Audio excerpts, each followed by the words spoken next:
900 பேர் தான் படிக்கிறாங்க. நான் புள்ளி ஒருத்தர் எடுத்து பார்த்தேன். ஆங்கில இந்திய பள்ளியில் பள்ளி கல்வியில் 900 மாணவர்கள் தான் படிக்கிறாங்க. அதில் 900ல் பார்த்தீங்கன்னா 700 பேர் தமிழ் குடும்பம். ஆங்கில இந்திய பல பேர் போயிட்டாங்க. ஏன்னா அது போர்டில் தான் இருக்கு. மெட்ரிகுலேஷனில் ஒரு 1000 பள்ளி 2000 பள்ளிகள் தான்.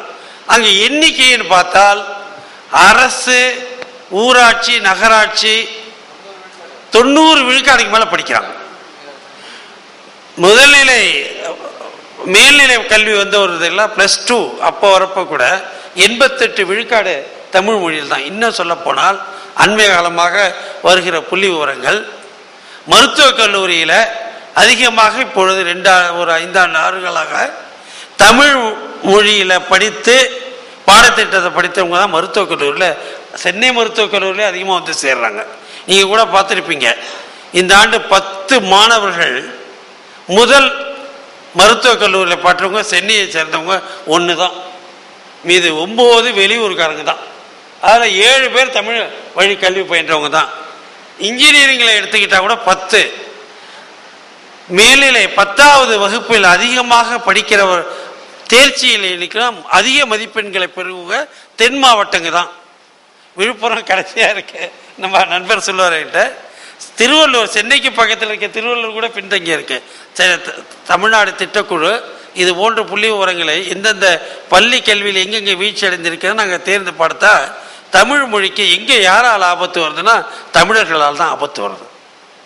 இந்த ஆங்கில மொழி மீது மோக வைத்திருக்கிற தமிழர்கள் முதல்ல பிறந்த குழந்தைங்களுக்கு தமிழ் பெயரை சூட்ட மாட்டேங்கிறாங்க.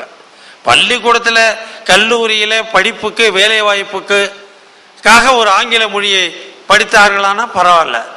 இங்கே தமிழ் தன் மகனுக்கு அடையாளம், தாய்மொழியில் அடையாளம் சுட்ட மறுக்கிறார்கள். அது ஒன்று.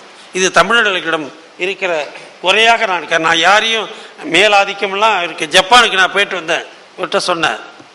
இந்த சந்தை பொருளாதாரம் அங்கே முழுமையாக இருக்கு. 2 பல்கலைக்கழகத்தில் நான் ஆய்வு சொற்பொழிவுக்காக போயிருந்தேன். ஜப்பானில் ஆங்கிலம் நுழையவே முடியாது ஐயா. எதிலும் ஜப்பானியம் தான், எங்கும் ஜப்பானியம் தான். நம்ம சொல்கிறோம் எதிலும் தமிழில், எங்கேயும் தமிழ். ஆரம்ப கல்வியிலிருந்து தொழில்நுட்ப மேல்நிலை தொழில்நுட்பத்தில் உயர்கல்வியில்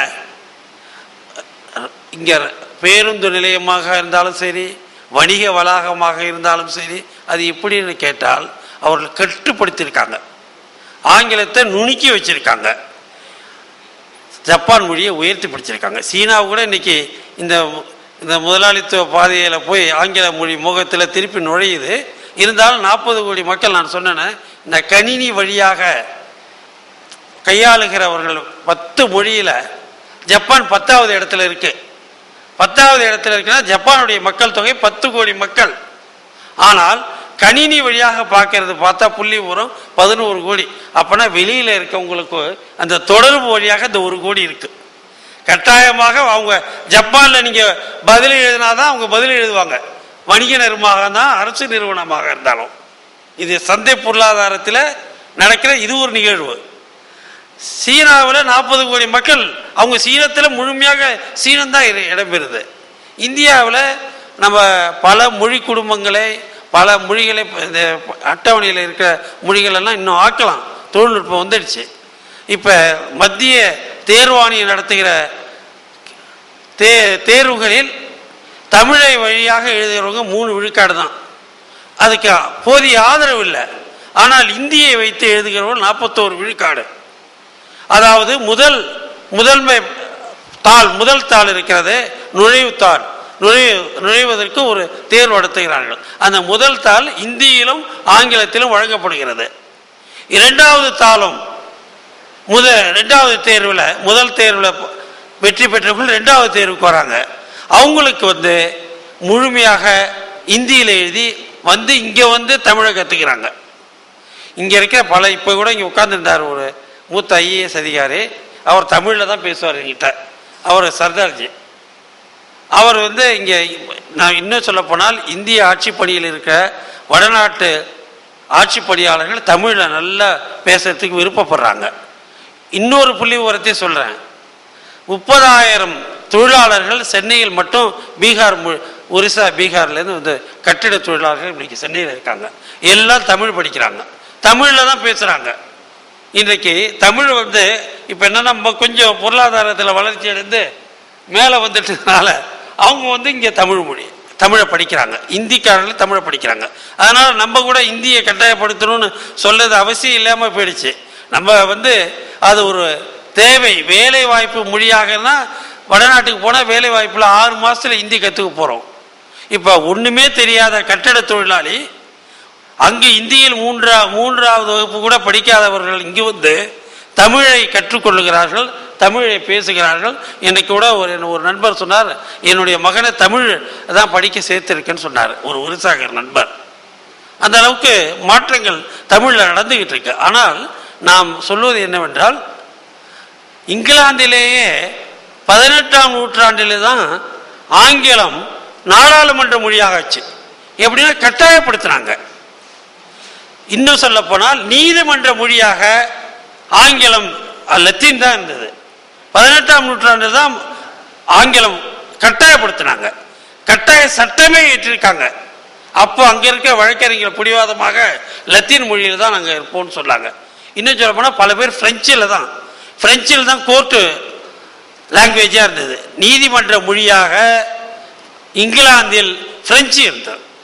இன்றைக்கு கூட ஐக்கிய நாடு மன்றத்தில் எல்லா சட்ட வரைவுகளையும் பிரெஞ்சு மொழியில் தான் மொழிபெயர்க்கிறாங்க. நான் கூட ஐநா மன்றத்தில் நான் பெயர்ந்த போது என் நண்பர் அங்கே பணியாற்றுகிற நண்பரிடம் சொன்னார்கள், கேட்டபொழுது அவர் சொன்னார்கள், French is international legal language என்று சொன்னார்கள். அதற்கு காரணம் அந்த தகுதி, தமிழுக்கு அந்த தகுதி இருக்கிறது. அந்த தகுதியை நம்ம எடுத்துட்டு போகல. இன்னும் உலகம் பூரா தமிழர்கள் பறந்து இருக்கிறோம்.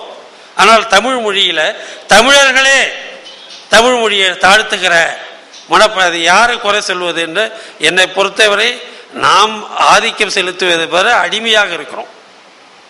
நாம் மன அளவில் ஒரு அடிமை உணர்வில் தொடர்ந்து இருக்கிறோம். இருந்தாலும் மக்கள் தொகையால 7 கோடியா இருக்கிறோம். அதனால 7 கோடி பேசுகிற மொழியாக தமிழ் இருக்கிறது. தமிழுக்கு மற்ற மொழியால ஆபத்து வருமா, உலகமயமாதல் ஆபத்தில் வருமானா, சந்தை பொருளாதார ஆபத்து வருமானால் சந்தை பொருளாதாரத்தில் மேலாதிக்கங்கள் வரும், நாட்டுடைய மேலாதிக்கம் வரும். மொழியை அவ்வளவு தூரம் அவர்களால் வந்து தொற்றிட முடியாது. ஏன்னா இன்றைக்கு அதுக்கு உதாரணம் முதலாளித்துவ முறையை பின்பற்றுகிற ஜப்பான், அரைகுறையான ஒரு சோசியலிச முறையை பின்பற்றுகிற சீனா, முழு சீனான்னு சொல்ல முடியாது, அவங்க சந்தை பொருளாதாரத்துக்கு அவங்களும் வந்துட்டாங்க. அங்கேயும் வந்து சீன மொழி இருக்கிறது. தமிழ்நாட்டில் தமிழ் உணர்வு தமிழர்களிடம் முதல்ல வரணும். தமிழில் படித்தால் படித்துட்டு இப்போ வராங்க, ஊர் பகுதியிலேருந்தே வராங்க.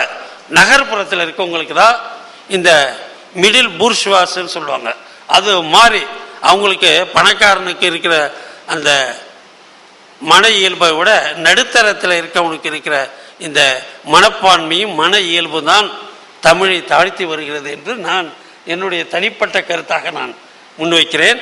ஆகவே இந்த உலக செம்மொழி மாநாடு தமிழக முதல்வர் கலைஞர் முயற்சியால் நடைபெற்ற மாநாடு இன்றைக்கு ஒரு சிறப்பான முறையில் நிறைவேறி வருகிறது. நான் பல ஆய்வரங்களில் சென்று பார்த்தேன்.